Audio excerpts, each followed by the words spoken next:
नमस्कार साथियों, आज वीएस महाविद्यालय के ऑनलाइन प्लेटफॉर्म पर आपका स्वागत है।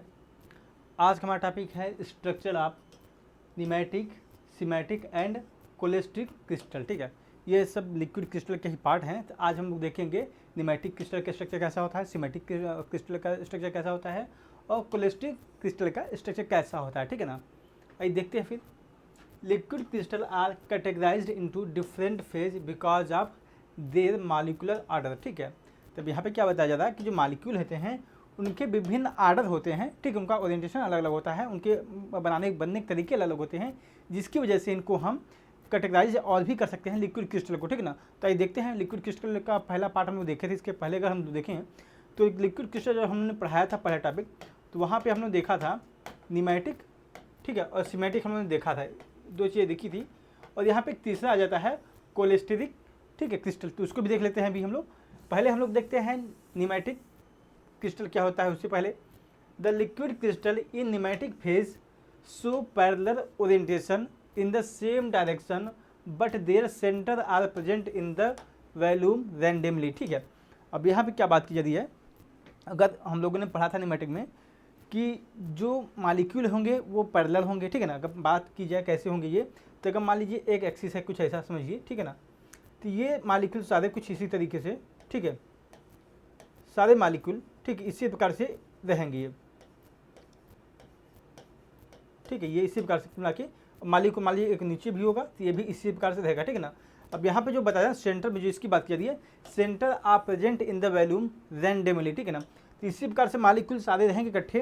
तो यहाँ पे क्या होगा ना, जो सेंटर इसका जो खाली रहेगा तो उसका जो यहाँ पे जो मॉलिक्यूल होंगे, हो सकता है कि यहाँ इसके पास यहाँ पे हो। ठीक है, हो सकता है मान लीजिए मॉलिक्यूल यहाँ पे भी हो सकते थे, यहाँ पे भी हो सकते थे, यहाँ पे भी हो सकते थे। तो यहाँ पे ही बताया जा रहा है कि जो लिक्विड क्रिस्टल न्यूमेटिक क्रिस्टल में होंगे वो कैसे होंगे, वो मॉलिक्यूल आपके पैरेलल होंगे। ठीक है, उसके बाद जो उसका सेंटर में जो होगा मॉलिक्यूल होंगे वो रैंडमली पाए जाएंगे। ठीक है, अगर बात करें हम अब सिमेटिक की, semantic phase the liquid crystal have orientation on the same direction having the centre located randomly with in the parallel layer. ठीक है, अब यहाँ पे क्या बात की जा रही है, जैसे हम लोगों ने देखा था कि वहाँ पे जो मॉलिक्यूल था जो सेंटर में लोकेटेड ना होके वो रैंडमली सेंटर में भी हो सकता था, मतलब वॉल्यूम में कहीं भी हो सकता था। ठीक है ना, अब यहाँ पे क्या बात की जा रही है, अगर मान लीजिए आपका ये कुछ मॉलिक्यूल आपका बताया गया पैरेलल, पहली बात है। ठीक है, पैरेलल है, मान लीजिए मॉलिक्यूल आपके कुछ इस प्रकार से पाए जाएंगे। मान लीजिए ऐसा बनाते हैं ताकि आसानी से समझ में आ जाए हम लोगों को। ठीक है ना, मान लीजिए अगर नहीं बनाते तो ऐसे कुछ ये मॉलिक्यूल आपके पैरेलल इस प्रकार से रहेंगे। ठीक है, ये अब जो यहाँ पे मॉलिक्यूल पाया जाएगा ना वो रैंडम नहीं पाया जाएगा। ठीक है, जो सेंट्रल जो मॉलिक्यूल पाया जाएगा वो रैंडम ना होके इसी के पैरेलल ही पाया जाएगा। ठीक है ना, बीचों बीच ही, मतलब कुछ इस प्रकार से इसमें ही पाया जाएगा। ठीक है ना, तो यहाँ पे ही बात की जा रही है कि liquid crystal have the orientation in the same direction having the centre located randomly with in parallel layer. ठीक है, वहाँ पे क्या था, जो मॉलिक्यूल थे ना रैंडमली यहाँ पे लोकेटेड है, with in the parallel layer है, इसी के बीच में है। वहाँ पे क्या था, वो with in the parallel layer ना होके पूरे वॉल्यूम में वो रैंडमली लोकेटेड हो सकते थे। अब न्यूमेटिक फेज में था। ठीक है ना, और सिमेटिक में क्या है, जो आपके मॉलिक्यूल होंगे वो रैंडमली, जो सेंटर मॉलिक्यूल होंगे वो रैंडमली लोकेटेड तो होंगे, लेकिन आपके जो लिक्विड क्रिस्टल होगा ये इसी के पैरेलल ही लोकेटेड होंगे। ठीक है ना, सेंटर में ये कुछ इस प्रकार से देख सकते हैं, ये आपका न्यूमेटिक। ठीक है, न्यूमेटिक देख सकते हैं, मॉलिक्यूल आपका कुछ इस प्रकार से है। ठीक है, अगर मान लीजिए यहाँ पे बात की जाए सेंटर मॉलिक्यूल होगा ना, तो यहाँ पे अगर समझिए होल टाइप है ये। ठीक है ना, ये चीज़ें इस प्रकार से इकट्ठे हैं, तो यहाँ पे जो मॉलिक्यूल के सेंटर मॉलिक्यूल होगा वो आपके यहाँ से यहाँ तक कहीं भी इकट्ठा कहीं भी रह सकता है। ठीक है, लेकिन in the case of semantic phase में क्या होगा कि यहाँ पे जो मॉलिक्यूल इसका होगा कुछ इस प्रकार से मान लीजिए है, तो यहाँ पे पैरेलल पाए जाएंगे इस प्रकार से सब सारे मॉलिक्यूल। ठीक है, यहाँ पे क्या होगा, जो मॉलिक्यूल होगा ना आपका वो रैंडम तो होगा, लेकिन ये जो पैरेलल लेयर है ना इन्हीं के बीच में ही जो मॉलिक्यूल सेंटर मॉलिक्यूल रैंडमली पाया जाएगा। ठीक है ना, ये आपका होता है सिमेटिक में। ठीक है ना, सिमेटिक आपके दो प्रकार के होते हैं, यहाँ बताया गया है, फिलहाल हम लोग पढ़ चुके हैं, ए बी सी और आई भी थे। ठीक है ना, तो यहाँ पे आपका ए है और बी है, और ये किसके आधार पर है, देखिए सेम प्रोसेस वही है। ठीक है ना, अब यहाँ पे देख रहे हैं ये पूरा सा आपका पैरेलल है, परपेंडिकुलर है। यहाँ पे थोड़ा सा इसका ओरिएंटेशन थोड़ा चेंज हो गया है, बेंट मॉलिक्यूल इसके हो गए हैं। ठीक है ना, बाकी यहाँ पे भी जिसको मॉलिक्यूल होंगे ना सेंटर में वो भी रैंडमली ही पाए जाएंगे। ठीक है, यहाँ पे आपके बस तुलना की बात की जाए सिमेट्रिक ए और बी में, यहाँ पे इनका ओरिएंटेशन कैसा है उसी की बेस पे हम लोगों ने सिमेट्रिक ए और सिमेट्रिक बी में डिफाइन कर दिया है, ठीक है, इसको कैटेगराइज कर दिया गया है। और आपका ये है कोलेस्टेरिक, ठीक है, लिक्विड क्रिस्टल आपका ये यहाँ पे अगर देखेंगे यह unique type of symmetric liquid crystal, ठीक है, termed as cholesteric phase has thin crystal layer having longitudinal axis rotated at the specific angle in the adjacent layer, ठीक है। अब यहाँ पे क्या बात की जा रही है कि लॉन्गिट्यूडिनल, एक चीज़ समझ लीजिए, लॉन्गिट्यूडिनल मतलब होता है, लॉन्गिट्यूडिनल मतलब लंबवत बोलते हैं, ठीक है, इसको हम लोग लॉन्गिट्यूडिनल को, या फिर इसको हम लोग बोलते हैं वर्टिकल भी बोलते हैं, ठीक है। हॉरिजेंटल जो होता है वो क्षैतिज होता है, ठीक है ना, क्षैतिज मतलब कुछ इस प्रकार से, ठीक है ना, और लॉन्गिट्यूडिनल आपका कुछ इस प्रकार से होता है। तो आप देख सकते हैं यहाँ पे क्या बताया जा रहा है कि लॉन्गिट्यूडिनल मॉलिक्यूल होंगे और एक स्पेसिफिक एंगल पे उनका मॉलिक्यूल का रोटेशन होता है, ठीक है ना। यहाँ बात की जाए कुछ इस प्रकार से देखेंगे, अगर ये आपके लॉन्गिट्यूडिनल है, ठीक है ना, ये अब मॉलिक्यूल जो होंगे ना कुछ आपके समझिए कुछ यहाँ पे इस प्रकार से इकट्ठा रहते हैं ये, ठीक है ना, और इनका स्पेसिफिक एक एंगल होगा। यहाँ पे एक चीज़ देख सकते हैं, यहाँ पे अगर देखेंगे तो यहाँ पे देख लीजिए ये आपके लॉन्गिट्यूडिनल है, ठीक है, ये अब देखिए मॉलिक्यूल आप कुछ इस प्रकार से एक स्पेसिफिक एंगल पे ये सारे मॉलिक्यूल इकट्ठे एक लॉन्गिट्यूडिनल एक्सिस के अराउंड इकट्ठे हुए हैं, ठीक है ना। तो इसी को हम लोग बोलते हैं कोलेस्टेरिक लिक्विड क्रिस्टल, ठीक है। तो unique type of symmetric liquid crystal termed as cholesteric liquid crystal has thin crystal layer having longitudinal axis rotated at specific angle in the adjacent layer, ठीक है। ये चीज़ आप देख ही सकते हैं फिगर में, ठीक है। ये आपका लॉन्गिट्यूडिनल एक्सिस है, इसके अराउंड आपकी लिक्विड क्रिस्टल, ठीक है, एक स्पेसिफिक एंगल पे है। और आप देखेंगे पहली लेयर आपकी ये हुई, दूसरी लेयर आपकी ये हुई, तीसरी लेयर आपकी हुई, ठीक है ना। ये एक स्पेसिफिक एंगल पे मॉलिक्यूल एक दूसरे से अलग रहते हैं, ठीक है ना। अब हम लोग देख लेते हैं एप्लीकेशन ऑफ लिक्विड क्रिस्टल, ठीक है। तो हम लोग लिक्विड क्रिस्टल का इसका अनुप्रयोग क्या है, उसका प्रयोग कहाँ कहाँ करते हैं उसको देख लेते हैं। Substance of cholesteric liquid crystal after being applied to skin are used to identify veins, artery, infections, tumors and foetal placenta which are warmer than nearby tissue, ठीक है। अब यहाँ पे क्या बात की जा रही है, अगर लिक्विड क्रिस्टल को हम लोग स्किन पे अप्लाई कर देते हैं तो उसमें हमें क्या आसानी हो जाएगी, हमें वेंस, ठीक है, आर्टरी, इन्फेक्शन है कि नहीं है हमारे शरीर में कहीं, ठीक है, और ट्यूमर जिसे हम लोग नॉर्मली भाषा में जो ट्यूमर नॉर्मली ब्रेन में हो पाया जाता है, तो कह सकते हैं कि इसको भी आसानी से हम लोग पहचान सकते हैं ट्यूमर है कि नहीं है। और आपका जो भ्रूण प्लेसेंटा जो होता है इसको भी हम लोग से पहचान सकते हैं। और ये कैसे पहचान सकते हैं, होता है क्या है, इसको जब हम लोग लिक्विड क्रिस्टल को अप्लाई कर देते हैं तो ये जो भ्रूण प्लेसेंटा होता है, ये जो नॉर्मल टिश्यू होते हैं अगल बगल के, उससे गर्म होता है, ठीक ना। तो इसके बेसिस पे हम लोग यहाँ पे पहचान सकते हैं कि कौन चीज़ है, ठीक है ना। जैसे हम लोग पता कर लिया लिक्विड क्रिस्टल लगाएंगे तो हमें पता चल जाएगा कि आपका वेंस कहाँ पे है, आर्टरी कहाँ पे है, इन्फेक्शन है कि नहीं है, ट्यूमर है कि नहीं है, ठीक है ना, और आपका फोएटल प्लेसेंटा है कैसा है, ठीक है ना, आपका मतलब स्वस्थ है कि कुछ इन्फेक्शन है, ठीक है ना। इस प्रकार से इसको हम लोग आसानी से पता कर सकते हैं, ठीक है ना। In the application of magnetic resonance, pneumatic liquid crystal are important research tool, ठीक है।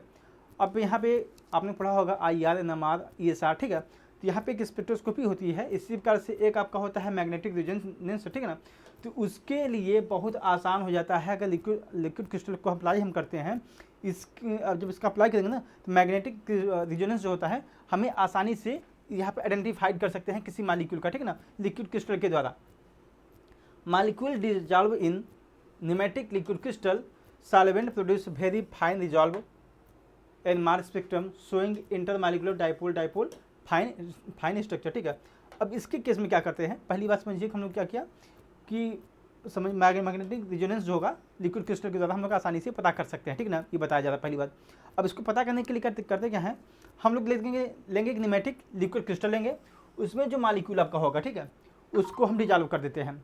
अब डिजॉल्व करने के बाद क्या करेंगे, उसका हम लोग जब NMR स्पेक्ट्रम लेंगे तो उसमें हम बहुत फाइन स्पेक्ट्रम उसके हमें कुछ इस प्रकार से मिलते हैं, ठीक है ना। आप लोगों ने अगर देखा होगा सेकंड सेमेस्टर में तो कुछ NMR के स्पेक्ट्रम कुछ इस प्रकार से मिलते थे हमें, ठीक है ना। तो कहने का मतलब है कि लिक्विड क्रिस्टल के द्वारा हमें आसानी से NMR स्पेक्ट्रोस्कोपी में भी सहायता प्राप्त की जा सकती है।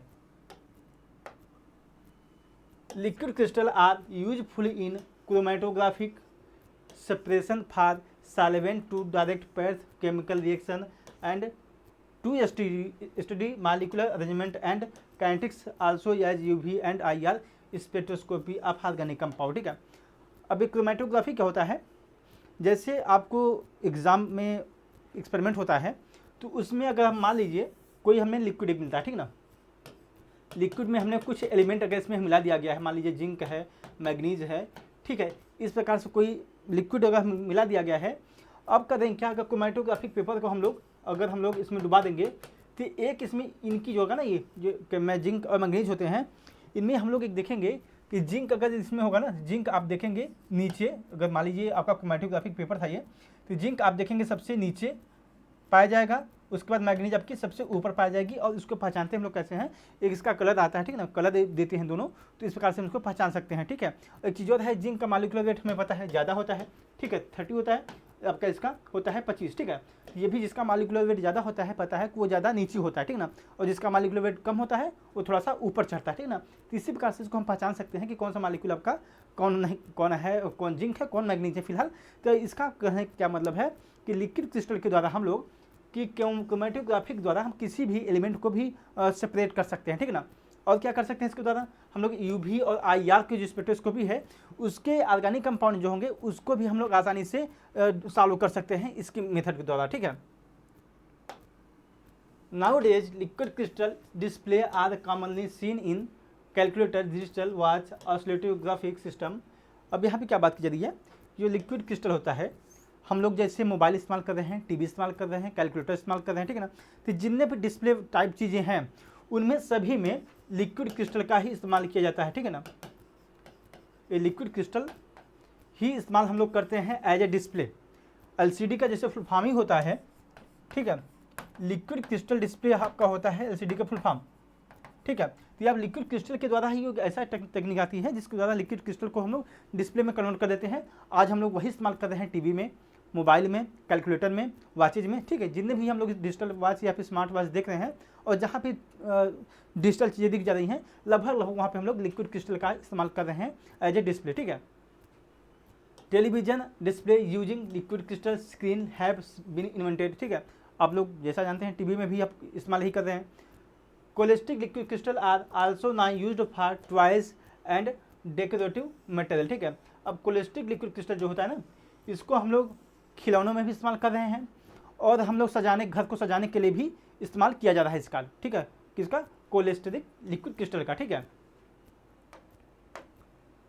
Liquid crystal polymer have tremendous application in industry. ठीक है, हम लोगों ने अभी तक देख लिया घर में, टीवी में क्या होता है इस्तेमाल होता है, IR में क्या होगा, इसका सेपरेशन कैसे करेंगे क्रोमेटोग्राफिक द्वारा, उसमें भी हम लोग इसका इस्तेमाल करते हैं। ठीक है, तो अब देख रहे हैं कि इसका लिक्विड क्रिस्टल का हम लोग इंडस्ट्री में, औद्योगिक स्तर पे कैसा इसका हम लोग उपयोग कर रहे हैं। ठीक है ना, polyester liquid crystal are now used for the fire resistant. ठीक है, लिक्विड क्रिस्टल का हम लोग इस्तेमाल कर रहे हैं एज ए फायर रेजिस्टेंट। ठीक है, जो आग लग जाती है तो अगर इसको हम इस्तेमाल करेंगे तो किसी भी चीज़ में आग नहीं लगती है, ठीक है ना। And as coating for multi fibre optical cable because of good surface roughness roughness low coefficient of friction. ठीक है, अब इसमें क्या कर रहा है कि लिक्विड क्रिस्टल जो होता है हम लोग इस्तेमाल करते हैं किसमें, मल्टी फाइबर होते हैं, ठीक है ना, जैसे आपका तार होते हैं ना छोटे छोटे, जैसे हम लोग ऑप्टिकल फाइबर इस्तेमाल करते हैं तो इसमें छोटे छोटे तार होते हैं, बहुत छोटे छोटे थे ना, उसकी कोटिंग के लिए भी इस्तेमाल किया जाता है। ठीक है ना, उसके बाद जो ऑप्टिकल फाइबर होता है ना, उसमें भी हम लोग ऊपर जब इस्तेमाल करते हैं वो करता क्या है, ठीक, मान लीजिए आप लोगों ने देखा होगा ऑप्टिकल फाइबर जैसे वाईफाई इस्तेमाल जो हम लोग करते हैं तो उसमें भी एक केबल होती है, ठीक है ना, कुछ इस प्रकार से आपकी केबल होती है, ये आपकी केबल है, इसमें छोटे छोटे बहुत पतले पतले तार होते हैं, ठीक है ना, तो इसके ऊपर एक कोटिंग की जाती है जिससे यहाँ पे एक रफनेस पाई जाती है, ठीक है ना, और रफनेस हो जाती है तो आपस में इनका जो ऑप्टिकल जो कनेक्शन होता है वो कम पाया जाता है, जिसकी वजह से इनमें बोला जाए तो अच्छी से हमें स्पीड वाईफाई मिल पाती है, अदरवाइज इनमें कुछ इंटरफेरेंस होगा जिसकी वजह से स्पीड कम मिलती है, ठीक है ना। तो कहा जाए कि हम लोग लिक्विड क्रिस्टल का इस्तेमाल हम लोग ऑप्टिकल फाइबर में इस्तेमाल करते हैं रफनेस के लिए, और जब हम लोग रफनेस का इस्तेमाल करते हैं तो वो तो ठीक है, मान लीजिए यहाँ पे रफनेस तो आ गई, अब इसके द्वारा हम लोग लो कोफिशिएंट फ्रिक्शन भी मिलता है। लो कोफिशिएंट फ्रिक्शन के क्या करने का मतलब है कि जब से ऑप्टिकल फाइबर के द्वारा क्या करते हैं हम लोग, ऑप्टिकल के द्वारा ही मतलब प्रकाश की, ऑप्टिकल में करते हैं क्या, प्रकाश होता है ना, उसी के माध्यम से हम लोग वाईफाई या फिर स्पीड वाईफाई या फिर इंटरनेट हम लोग प्राप्त करते हैं, ठीक है ना। और जब इसका इस्तेमाल हम करते हैं तो इसमें हम फ्रिक्शन जो होता है ना बहुत कम पाया जाता है, जिसकी वजह से इसकी स्पीड में कमी नहीं होती है, ठीक है। तो इस प्रकार समझ सकते हैं हम लोग लिक्विड क्रिस्टल का इस्तेमाल कहाँ पे किया जाता है, ठीक है। तो आज का टॉपिक हमारा यहीं तक था। नेक्स्ट क्लास में हम लोग देखेंगे कोऑर्डिनेशन केमिस्ट्री।